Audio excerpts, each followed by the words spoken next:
Malheureusement, nous, on ne pourra pas être avec vous au pique-nique parce qu'on part à un camp famille et il faut qu'on parte à l'heure pour être à l'heure au camp famille à Thésée. Mais il y aura une seconde chance pour le pique-nique fin août. J'espère que le beau temps sera toujours de la partie et cette fois-ci, on sera avec vous.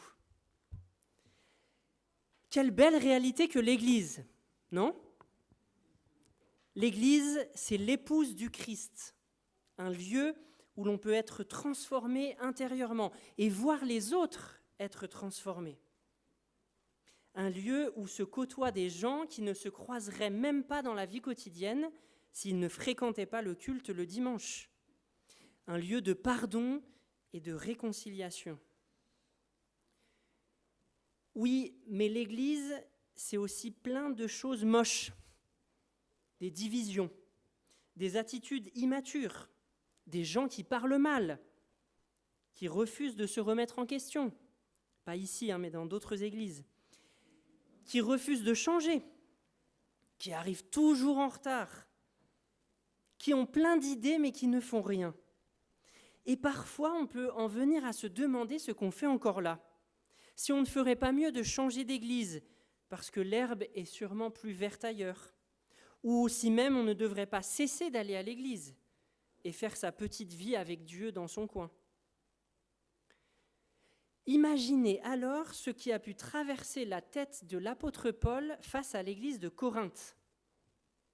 Une église divisée, une église où se pratique l'idolâtrie et la débauche sexuelle, une église où la résurrection même du Christ était remise en cause. Écoutez pourtant quel regard l'apôtre porte sur cette église. Et nous lisons ensemble dans la deuxième lettre aux Corinthiens, au chapitre 7, les versets 2 à 16. Deuxième lettre de Paul aux Corinthiens, chapitre 7, à partir du verset 2 jusqu'au verset 16.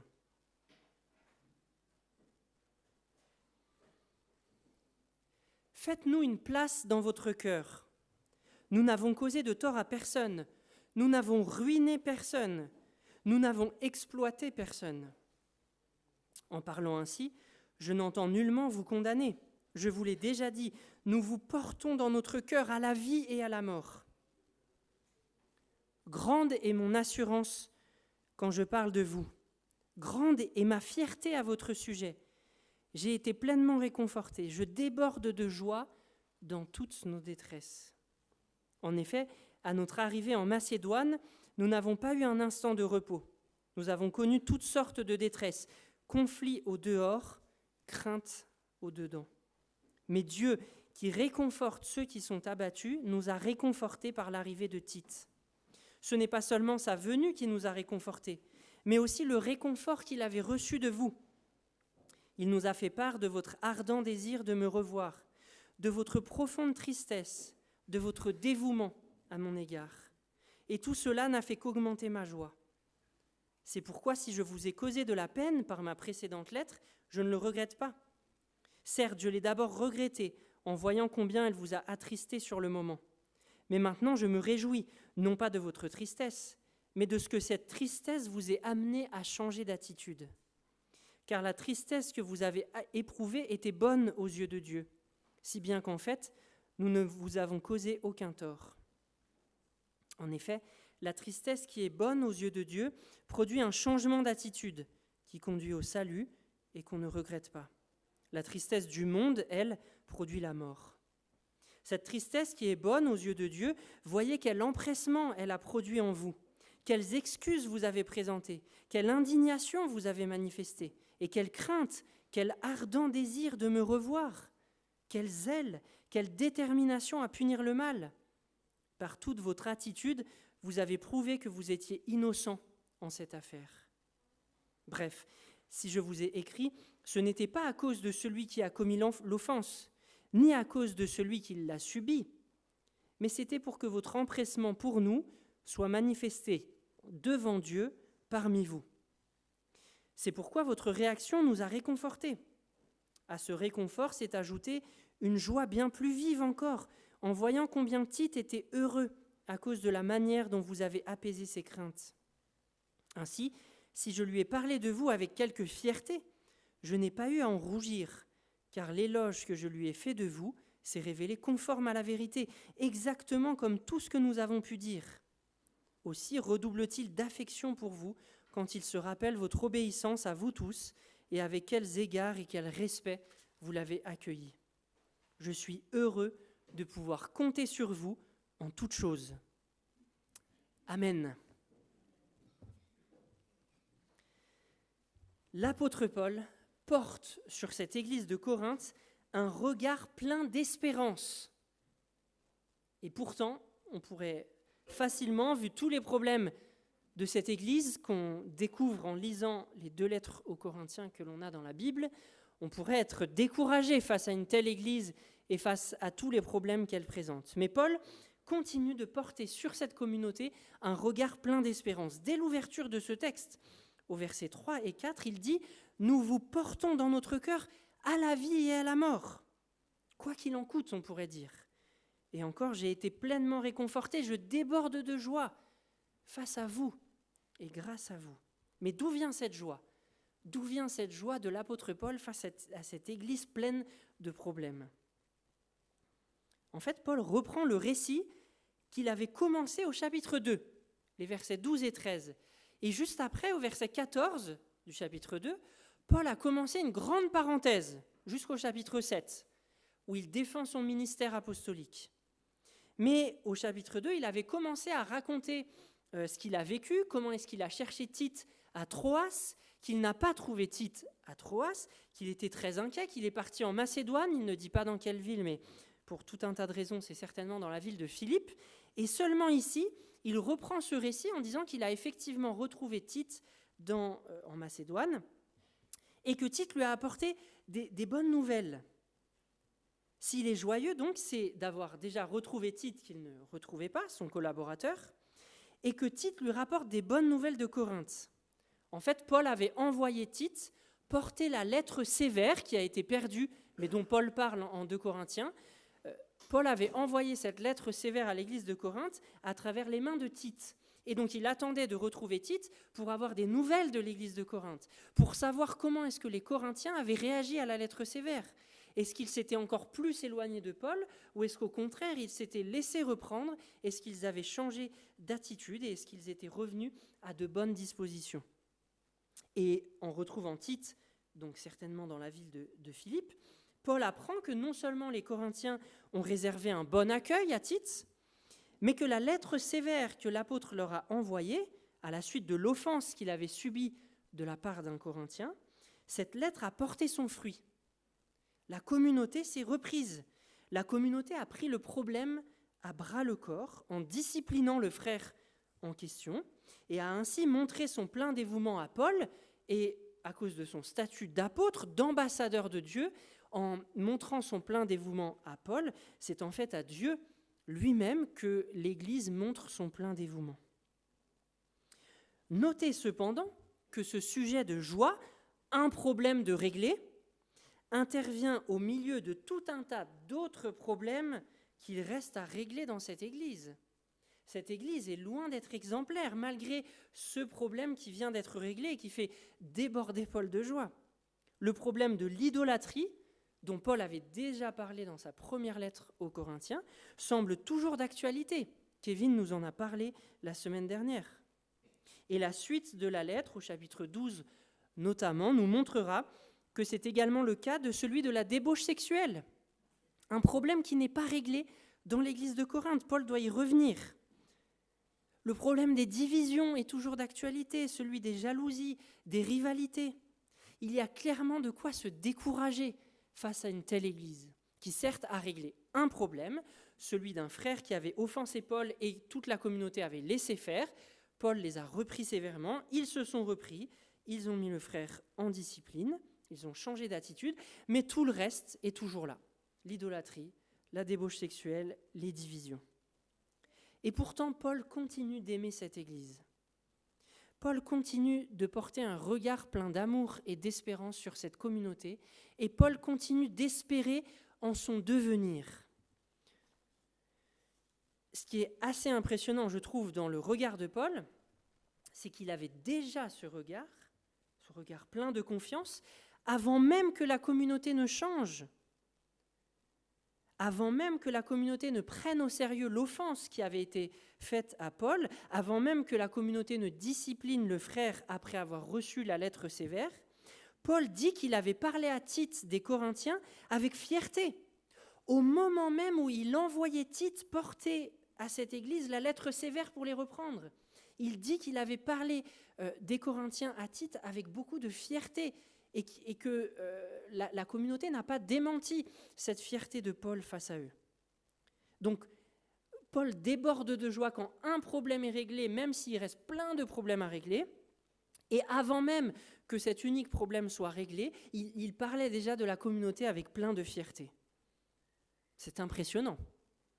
Portons-nous ce regard sur notre Église.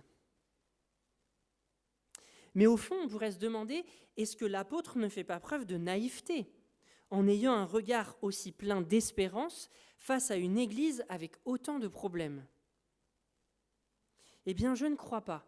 Et on pourrait tomber, c'est un réel risque de tomber dans un regard plein de naïveté, un regard qui finalement nie les problèmes qu'il y a, par peur de pointer les choses qui ne vont pas, par peur du conflit, pour ne pas faire de vagues.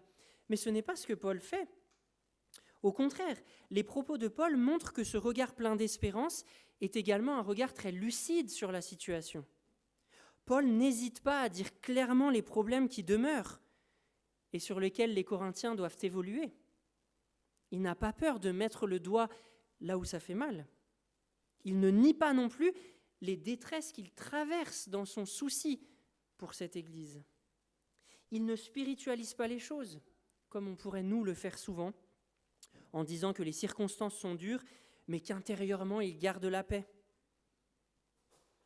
Au contraire, il ose écrire « conflit au dehors, crainte au dedans ». Conflit au dehors, crainte au dedans. Il traverse de sérieuses détresses. Il n'a pas peur de les nommer, de le dire et de dire aux Corinthiens que c'est à cause d'eux, à cause des problèmes qu'il y a dans cette Église, qu'il est en souci, qu'il est plein de crainte au dedans. Crainte au dedans parce qu'il ne trouve pas Tite à Troas et qu'il est en souci de savoir si sa lettre sévère aura porté du fruit dans la communauté. En souci de savoir si la communauté ne va pas encore plus s'éloigner de lui et encore une fois, comme il est apôtre, ambassadeur de Jésus-Christ, s'éloigner encore plus de l'Évangile. Le regard plein d'espérance que Paul pose sur l'Église de Corinthe n'est donc pas nourri par une forme de naïveté, par une forme de déni des problèmes. Paul, on le voit, en parallèle de ce fait où il déborde de joie, Paul nomme très clairement les détresses et les soucis de cette Église. Si Paul est capable d'être plein d'espérance et d'amour pour les Corinthiens, ce n'est donc pas par naïveté ou déni. Au contraire, il est très lucide sur les problèmes de cette Église et sur les craintes que cela génère en lui. Mais s'il est plein d'espérance et d'amour, c'est parce que son regard est fixé sur ce que Dieu fait en eux.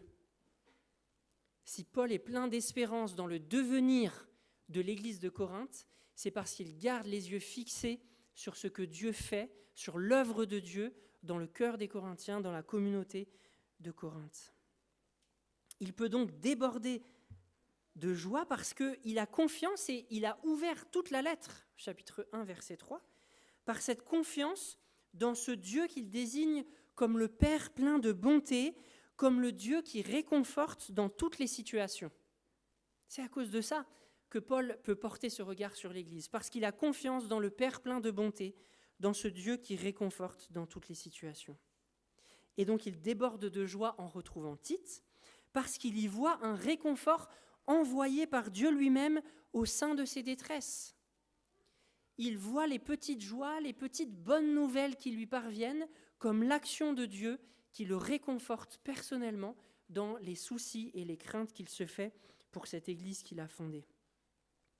Il peut espérer pour les Corinthiens parce qu'il voit le travail que Dieu a fait en eux.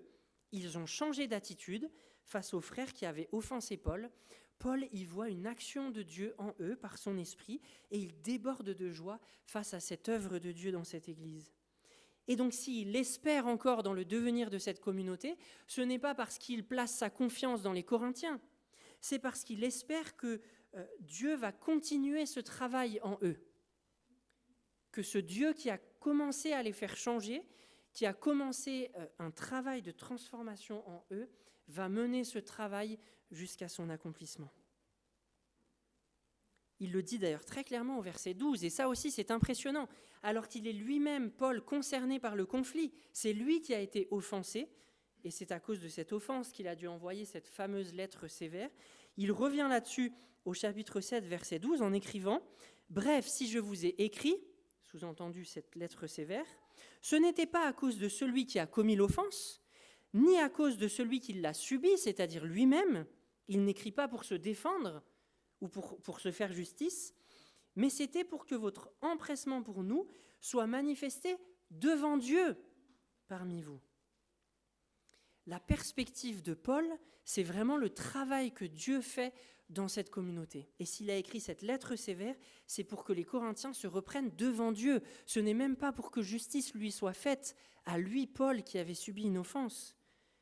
C'est pour que leur empressement soit rendu manifeste parmi eux devant Dieu. Est-ce que ce regard de l'apôtre sur l'église de Corinthe ne devrait pas façonner notre propre regard sur l'église baptiste de Lyon? Lorsque nous voyons tout ce qui ne va pas, tout ce qui devrait changer dans notre église, et oui, des choses ont encore besoin de changer, demandons-nous ce que Dieu a déjà fait dans l'église et ce qu'il est en train de faire. Demandons-nous si notre regard est marqué par l'amour et par l'espérance, non pas une espérance naïve, mais l'espérance que Dieu agit ici et qu'il va continuer à le faire. Et c'est seulement dans ce regard d'espérance et d'amour que nous pouvons mettre en lumière ce qui ne va pas, ce qui doit changer, par amour pour l'Église. Seulement si c'est par amour pour l'Église, nous pouvons pointer et formuler ce qui ne va pas et ce qui doit changer. Seulement si c'est par amour pour le frère ou pour la sœur à qui nous avons quelque chose à dire. C'est dans ce regard seulement que nous pourrons nous reprendre les uns les autres, non pas pour défouler notre frustration sur l'autre, mais pour le faire avancer. Parce que nous avons confiance que Dieu agit en lui, que Dieu agit en elle, que Dieu agit dans notre communauté et qu'il va continuer à le faire. Ce type de relation émotionnellement saine, pour refaire allusion encore au livre de Peter Scazzero, ne doit surtout pas être confondu avec l'idée d'éviter à tout prix les conflits, la colère ou la tristesse. Dans son amour pour eux, on l'a vu avec cette fameuse lettre sévère, Paul n'a pas craint de provoquer de la tristesse chez eux, parce qu'il avait en vue leur transformation vers le bien. Imaginons donc que vous soyez repris par un frère ou une sœur de l'Église qui vous dit d'une manière ou d'une autre que votre comportement n'a pas été ajusté dans telle ou telle situation. Cela risque de provoquer de la tristesse en vous. La question est, qu'allez-vous faire de cette tristesse ? Vous pouvez soit vous considérer comme victime de ce frère ou de cette sœur qui vous reprend, et si vous avez été repris faussement ou abusivement, vous pouvez effectivement être victime de critiques non justifiées. Mais si la critique est légitime, votre tristesse pourrait bien être selon Dieu, pour reprendre les termes de l'apôtre Paul, comme ça a été le cas pour les Corinthiens. En recevant la lettre sévère que l'apôtre leur a envoyée, ils ont ressenti de la tristesse, mais Paul dit que cette tristesse était selon Dieu. Et Paul nous aide ainsi à distinguer la tristesse selon Dieu de celle qui est du monde, dans les versets 9 à 11 du chapitre 7 que nous avons lu. La tristesse selon Dieu, en quoi est-elle différente de la tristesse du monde ? La tristesse selon Dieu est celle qui produit un changement d'attitude, un changement qui conduit donc au salut et qui ne rend pas esclave du regret. La tristesse selon Dieu aboutit à un changement d'attitude et ne nous rend pas esclaves du remords ou du regret. À l'inverse, la tristesse du monde s'arrête au remords, comme Judas après la trahison du Seigneur. La Bible nous dit qu'il a été envahi par le remords et le regret, ce qui l'a conduit à se suicider. Il a été esclave du regret et du remords qu'il a ressenti après avoir trahi le Seigneur. Et Paul le redit d'ailleurs dans ce texte, la tristesse du monde conduit à la mort, parce qu'elle isole celui qui est pris par cette tristesse du monde et elle l'éloigne de Dieu. Au contraire, la tristesse selon Dieu aboutit à un changement d'attitude, à une transformation. Notez bien que le changement d'attitude dont il est question dans la tristesse selon Dieu ne consiste pas seulement en excuses. Les Corinthiens n'ont pas fait que s'excuser pour le mal qu'ils avaient commis en laissant le frère offenser Paul.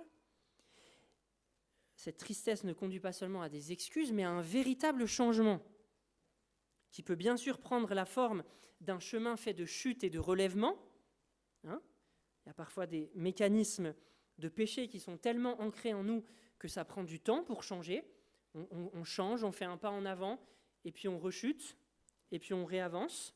Ça peut tout à fait prendre cette forme-là. On n'arrive pas toujours à changer du jour au lendemain. Mais en tout cas, ça ne peut pas se contenter de simples excuses. Il doit y avoir des signes d'un changement d'attitude, d'un changement de comportement. Chez les Corinthiens, ce changement s'est manifesté, écrit Paul, par une détermination à punir le mal qui avait été commis contre Paul. Et donc par la mise en discipline du frère qui avait offensé Paul. Il n'y a pas eu juste des excuses, il y a eu une action qui a été mise en œuvre, un véritable changement de comportement. Au fond, on pourrait dire discerner entre ces deux types de tristesse, tristesse selon Dieu, tristesse du monde, c'est discerner leur source. D'où viennent ces tristesses ? La tristesse qui conduit à reconnaître une attitude mal ajustée, à reconnaître son péché et à changer, est une tristesse qui vient de l'Esprit de Dieu et à travers laquelle il travaille en nous. Dieu travaille aussi en nous à travers cette tristesse qui vient de lui et qui produit un véritable changement. La tristesse qui nous enferme dans le remords, voire dans le désespoir, elle ne vient pas de Dieu, mais de nous-mêmes, voire de l'ennemi de nos âmes. Ignace de Loyola, c'est le fondateur de la Compagnie de Jésus au XVIe siècle, qu'on appelle plus couramment les jésuites, a beaucoup médité, et dans l'histoire chrétienne, je pense que les jésuites sont ceux qui ont le plus travaillé cette question de discernement. Ignace a beaucoup médité sur ce discernement de ce qu'il se passe en nous et de la manière dont l'Esprit de Dieu et de ce qu'il appelle le mauvais esprit œuvre en nous. Le discernement, selon Ignace, se fait sur ce que produit en nous, justement, ce travail de l'Esprit de Dieu ou du mauvais esprit. Et comme on le voit bien dans ce texte, Ignace a noté que l'Esprit de Dieu produit en nous la joie, l'amour, le service, la lumière, la vérité, le pardon, la réconciliation, le courage et la force. À l'inverse, le mauvais esprit produit le mensonge, le secret, l'accusation et le mépris, la tentation et le doute, la division et le désordre, l'esclavage, du remords par exemple ou d'autres, et la peur. La maturité émotionnelle et spirituelle à laquelle nous sommes appelés consiste alors à écouter ce qu'il se passe en nous, à être capable de discerner ces mouvements intérieurs qui nous agitent. La joie, peut-être, le découragement, la tristesse, la colère, etc. Et à regarder dans quelle direction nous poussent ces mouvements intérieurs.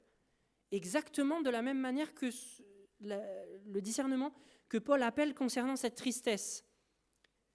La distinction entre la tristesse selon Dieu et la tristesse du monde, on l'a vu, c'est vers quoi pousse cette tristesse ? Vers quoi est-ce qu'elle me met en mouvement, cette tristesse ? Donc la maturité émotionnelle et spirituelle, c'est être capable d'écouter ce qui se passe en nous, d'identifier ces mouvements intérieurs et d'identifier dans quelle direction nous poussent ces mouvements intérieurs pour discerner par lesquels Dieu travaille, comme la tristesse selon Dieu dans notre texte, et par lesquels Dieu ne travaille pas et lesquels ne viennent pas de lui, viennent de nous ou de l'ennemi de nos âmes. Et parfois les choses sont mélangées. Face à une même situation, on pourra ressentir de la tristesse selon Dieu et de la tristesse du monde. Il s'agira alors de démêler les deux, de laisser l'esprit agir par la première pour nous conduire au changement et d'abandonner entre ses mains la deuxième pour ne pas nous rendre esclaves du remords, du regret ou de la culpabilité. Pour terminer, que ce soit donc à propos du regard que nous portons sur l'Église et sur les autres, d'une part, ou à propos du regard que nous portons sur nous-mêmes, d'autre part, Paul nous invite ici à être pleins d'amour et d'espérance. Non pas naïvement, que ce soit pour l'Église, les autres ou pour nous, mais confiants en Dieu qui est à l'œuvre, par son esprit qui vit en nous. Dieu, comme le rappelle Paul dans sa 2e lettre aux Corinthiens, Dieu est le Père plein de bonté, le Dieu qui réconforte dans toutes les situations. Apprenons alors à le voir à l'œuvre, au milieu même des détresses, des difficultés, du découragement. Apprenons à voir où est-ce qu'il manifeste sa vie, même au milieu de tout ce qui ne va pas dans le monde, au milieu de tout ce qui ne va pas chez les autres et au milieu de tout ce qui ne va pas en nous, afin d'être comme Paul, débordant de joie, même au milieu de toutes ces choses difficiles, et afin de rendre à Dieu toute la gloire et la louange qui lui est due. Amen.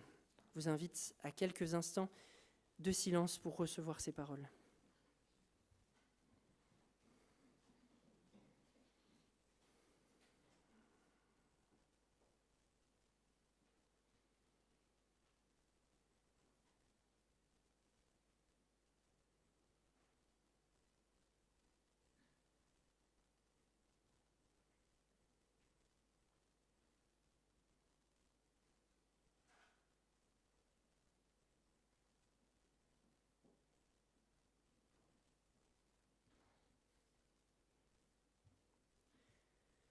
Seigneur, donne-nous d'adopter le même regard que Paul sur notre Église baptiste de Lyon, ce même regard que Paul portait sur cette Église de Corinthe qui avait tant de problèmes, des problèmes qui créaient réellement du souci chez Paul qui était en souci de leur avancement dans la foi.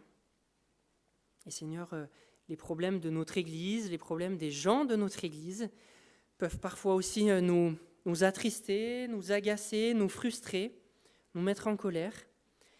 Mais Seigneur, sans nier toutes ces choses qui ne vont pas, donne-nous de porter un regard plein d'amour et d'espérance. Non pas parce que nous ferions naïvement confiance en notre capacité de changer par nous-mêmes, mais un regard plein d'amour et d'espérance parce que cette Église est la tienne, parce que tu es le Père qui est plein de bonté, parce que tu es le Dieu qui réconforte en toute situation, parce que tu as déversé ton esprit en nous, que ton esprit est présent parmi nous, dans cette communauté. Nous sommes ensemble ton temple, le temple de l'esprit, et c'est sur ce fondement-là que nous voulons être pleins d'amour et d'espérance les uns pour les autres. Et donne-nous, lorsque nous avons à nous reprendre les uns les autres, parce que ça fait aussi partie de la vie d'Église, parce que ça fait aussi partie de la manière dont tu nous transformes en vue du bien. Donne-nous de nous reprendre les uns les autres que dans ce cadre, dans ce regard plein d'amour et d'espérance. Et lorsque nous avons à être attristés parce que notre péché est mis en lumière dans les relations que nous avons les uns avec les autres, donne-nous de discerner à la suite de ce texte la tristesse selon Dieu, la tristesse par laquelle tu agis par ton esprit en nous, et la tristesse du monde, afin de ne pas fuir toute tristesse, de nous laisser transformer lorsque cela est nécessaire, sans devenir esclaves du remords, du regret ou de la culpabilité.